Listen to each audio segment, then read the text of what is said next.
ಸ್ವಾತಂತ್ರ್ಯ ಪೂರ್ವ ಕಾಲದಲ್ಲಿ ಬ್ರಹ್ಮಾವರ ಭಾಗದಲ್ಲಿ ಶೈಕ್ಷಣಿಕ ಕ್ರಾಂತಿಯನ್ನು ಆರಂಭಿಸಿದ ಎಸ್ಎಂಎಸ್ ಆರ್ಥೋಡಾಕ್ಸ್ ಸಿರಿಯನ್ ಚರ್ಚ್ನ ಧರ್ಮಗುರು ಆಗಿದ್ದ ಫಾದರ್ ನೊರೊನ್ನಾ ಅವರ 88ನೇ ಪುಣ್ಯ ಸ್ಮರಣೆ ನಡೆಯಿತು.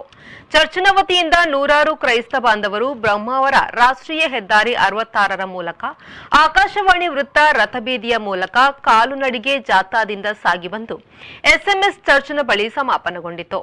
ಬಳಿಕ ಚರ್ಚ್ನಲ್ಲಿ ಫಾದರ್ ಎಂಸಿ ಮತಾಯಿಯವರ ನೇತೃತ್ವದಲ್ಲಿ ಸಹಾಯಕ ಗುರುಗಳ ಸಹಭಾಗಿತ್ವದಲ್ಲಿ ವಿಶೇಷ ಪೂಜೆಯು ನಡೆಯಿತು. ದೂರದರ್ಶನ ಬಿ ಗ್ರೇಡ್ ಕಲಾವಿದೆಯಾಗಿ ಮೂಡುಬಿದ್ರೆಯ ಮಹಾವೀರ ಆರತಿ ದಂಪತಿಯ ಪುತ್ರಿ ಭರತನಾಟ್ಯ ಕಲಾವಿದೆ ಕುಮಾರಿ ಅನನ್ಯ ರಂಜನಿ ಆಯ್ಕೆಯಾಗಿದ್ದಾರೆ. ಈಕೆ ಸಪ್ತವರ್ಣದ ರಶ್ಮಿತಾ ಲಾಸ್ಯ ಹಾಗೂ ಸನಾತನ ನಾಟ್ಯಾಲಯದ ವಿದುಷಿ ಶಾರದಾ ಮಣಿಶೇಖರ್, ವಿದುಷಿ ಶ್ರೀಲತಾ ನಾಗರಾಜ್ ಅವರ ಶಿಷ್ಯೆಯಾಗಿ ಭರತನಾಟ್ಯದಲ್ಲಿ ಸೀನಿಯರ್ ಗ್ರೇಡ್ ಪಡೆದಿದ್ದಾರೆ. ಅನನ್ಯ ರಂಜನಿ ಪ್ರಸ್ತುತ ವಿದ್ವತ್ ಪೂರ್ವ ಪರೀಕ್ಷೆಯ ತಯಾರಿ ಮಾಡುತ್ತಿದ್ದು, ಉಜಿರೆಯ ಎಸ್ಟಿಎಂ ಕಾಲೇಜಿನಲ್ಲಿ ಅಂತಿಮ ವಿಜ್ಞಾನ ಪದವಿಯಲ್ಲಿ ವ್ಯಾಸಂಗ ಮಾಡುತ್ತಿದ್ದಾರೆ.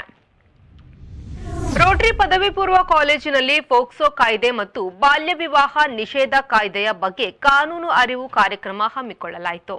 ನ್ಯಾಯವಾದಿ ಎಂಸಿಎಸ್ ಬ್ಯಾಂಕ್ನ ಅಧ್ಯಕ್ಷ ಎಂ ಬಾಹುಬಲಿ ಪ್ರಸಾದ್ ಕಾರ್ಯಕ್ರಮವನ್ನು ಉದ್ಘಾಟಿಸಿ ಮಾತನಾಡಿ, ವಿದ್ಯಾರ್ಥಿ ಜೀವನದಲ್ಲಿ ಕಾನೂನಿನ ಅವಶ್ಯಕತೆಯ ಬಗ್ಗೆ ತಿಳಿಸಿದರು. ಸಂಪನ್ಮೂಲ ವ್ಯಕ್ತಿಯಾಗಿ ಆಗಮಿಸಿದ ನ್ಯಾಯವಾದಿ ಮೇಘಾರಾಣಿ ಅವರು ಪೋಕ್ಸೋ ಹಾಗೂ ಬಾಲ್ಯ ವಿವಾಹ ನಿಷೇಧ ಕಾಯ್ದೆಯ ಕುರಿತು ವಿದ್ಯಾರ್ಥಿಗಳಿಗೆ ಸವಿವರವಾದ ಮಾಹಿತಿಯನ್ನು ನೀಡಿದರು. ಕಾಲೇಜಿನ ಸಂಚಾಲಕ ರೊಟೇರಿಯನ್ ಜೆಡಬ್ಲ್ಯೂ ಪಿಂಟೋ ಅಧ್ಯಕ್ಷತೆಯನ್ನು ವಹಿಸಿದರು. ಆಡಳಿತ ಮಂಡಳಿಯ ಸದಸ್ಯರಾದ ರೊಟೇರಿಯನ್ ಎಚ್ ಮೋಹನ್ ಭಟ್ ಮತ್ತು ಉಪನ್ಯಾಸಕ ವೃಂದದವರು ಉಪಸ್ಥಿತರಿದ್ದರು. ಪುತ್ತೂರು ತಾಲೂಕು ಬಂಟರ ಸಂಘದ ಆಶ್ರಯದಲ್ಲಿ ಮಹಿಳಾ, ಯುವ ಹಾಗೂ ವಿದ್ಯಾರ್ಥಿ ಬಂಟರ ವಿಭಾಗದ ಸಹಕಾರದೊಂದಿಗೆ ಆಗಸ್ಟ್ 10ರಂದು ಕಾರ್ಯಕ್ರಮವು ಪುತ್ತೂರು ಎಂ ಸುಂದರ್ರಾಮ್ ಶೆಟ್ಟಿ ಸ್ಮಾರಕ ಬಂಟರ ಭವನದಲ್ಲಿ ನಡೆಯಲಿದೆ. ಆಟಿಡೊಂಜಿ ಬಂಟೆರೆ ಸೇರಿಗೆ ಸಾಧಕರಿಗೆ ಸನ್ಮಾನ, ವಿವಿಧ ಕ್ಷೇತ್ರಗಳ ಸಾಧಕರಿಗೆ ಚಿನ್ನದ ಪದಕದೊಂದಿಗೆ ಪ್ರಶಸ್ತಿ ಪ್ರದಾನ, ವಿದ್ಯಾರ್ಥಿ ವೇತನ ಹಾಗೂ ಪ್ರತಿಭಾ ಪುರಸ್ಕಾರ ಸಮಾರಂಭದ ಆಮಂತ್ರಣ ಪತ್ರ ಬಿಡುಗಡೆ ಸಮಾರಂಭವು ಪುತ್ತೂರು ಶ್ರೀ ಮಹಾಲಿಂಗೇಶ್ವರ ದೇವಸ್ಥಾನದಲ್ಲಿ ನಡೆಯಿತು. ಪ್ರಾರಂಭದಲ್ಲಿ ಶ್ರೀ ಮಹಾಲಿಂಗೇಶ್ವರ ದೇವರಿಗೆ ವಿಶೇಷ ಪೂಜೆಯನ್ನು ಸಲ್ಲಿಸಿ ಪ್ರಾರ್ಥನೆ ಮಾಡಲಾಯಿತು. ಪುತ್ತೂರು ತಾಲೂಕು ಬಂಟರ ಸಂಘದ ಮಾಜಿ ಅಧ್ಯಕ್ಷ ಸಹಕಾರ ರತ್ನ ಸವಣೂರು ಕೆ ಸೀತಾರಾಮ ರೈ ಅವರು ಆಮಂತ್ರಣ ಪತ್ರವನ್ನು ಬಿಡುಗಡೆಗೊಳಿಸಿದರು. ಬಳಿಕ ಮಾತನಾಡಿದ ಅವರು, ಹೇಮನಾಥ ಶೆಟ್ಟಿಯವರ ಸಾರಥ್ಯದಲ್ಲಿ ನಡೆಯುವ ಈ ಕಾರ್ಯಕ್ರಮಕ್ಕೆ ನಮ್ಮ ಪೂರ್ಣ ಸಹಕಾರ ಇದೆ ಎಂದರು.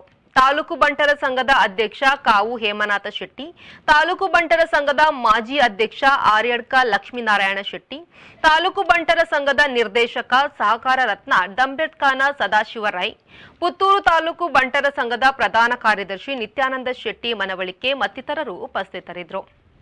ವಿದ್ಯಾರ್ಥಿಗಳು ಸದಾ ಮಾತೃಭೂಮಿಯನ್ನು ಗೌರವಿಸಬೇಕು. ಪ್ರಜಾಪ್ರಭುತ್ವ ಹಾಗೂ ರಾಜಕೀಯದ ಅರಿವು ನಿಮಗಿರಬೇಕು.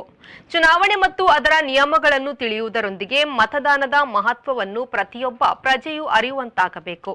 ಎಂದಿಗೂ ಮತವನ್ನು ಹಣಕ್ಕಾಗಿ ಮಾರಿಕೊಳ್ಳಬಾರದು ಎಂದು ಬೆಳ್ತಂಗಡಿಯ ಪ್ರಸಿದ್ಧ ವಕೀಲರಾದ ರೊಟೇರಿಯನ್ ಬಿಕೆ ಧನಂಜಯ ರಾವ್ ಹೇಳಿದರು. ಅವರು ಕಲ್ಲಬೆಟ್ಟು ಎಕ್ಸಲೆಂಟ್ ಆಂಗ್ಲ ಮಾಧ್ಯಮ ಶಾಲೆಯಲ್ಲಿ ನಡೆದ ಶಾಲಾ ಸಂಸತ್ತನ್ನು ಉದ್ಘಾಟಿಸಿ ಮಾತನಾಡಿದರು. ಪ್ರಜಾಪ್ರಭುತ್ವ ವ್ಯವಸ್ಥೆಯಲ್ಲಿ ಸರ್ವರು ಸಮಾನರು, ಎಲ್ಲರಿಗೂ ತಮಗಿಷ್ಟವಾದ ಅಭ್ಯರ್ಥಿಗೆ ಮತ ನೀಡುವ ಹಕ್ಕಿದೆ. ಅದನ್ನು ಪ್ರತಿಯೊಬ್ಬರೂ ಸರಿಯಾಗಿ ಬಳಸಿಕೊಳ್ಳಬೇಕು. ನಮ್ಮನ್ನು ಆಳುವ ನಾಯಕರು ನಮ್ಮ ಸಮಸ್ಯೆಗಳಿಗೆ, ಅಗತ್ಯತೆಗಳಿಗೆ ಸ್ಪಂದಿಸುವಂತಿರಬೇಕು. ಇಲ್ಲವಾದರೆ ಪ್ರಶ್ನಿಸುವ ಅಧಿಕಾರ ನಮಗಿದೆ ಎಂದರು. ಎಕ್ಸಲೆಂಟ್ ವಿದ್ಯಾಸಂಸ್ಥೆಗಳ ಕಾರ್ಯದರ್ಶಿ ರಶ್ಮಿತಾ ಜೈನ್ ಮತ್ತಿತರರು ಈ ಸಂದರ್ಭ ಉಪಸ್ಥಿತರಿದ್ದರು. ಮುಖ್ಯಮಂತ್ರಿ, ಉಪಮುಖ್ಯಮಂತ್ರಿಗಳ ಹೆಸರು ಹೇಳುವಂತೆ ಒತ್ತಡ ಹೇರಿದ್ದಾರೆಂದು ನೀಡಿರುವ ದೂರಿನಡಿ ದಾಖಲಾಗಿರುವಂತಹ ಎಫ್ಐಆರ್ ಅನ್ನು ರದ್ದು ಮಾಡುವಂತೆ ಇಡಿ ಹೈಕೋರ್ಟ್ನಲ್ಲಿ ಅರ್ಜಿ ಸಲ್ಲಿಸಿದೆ.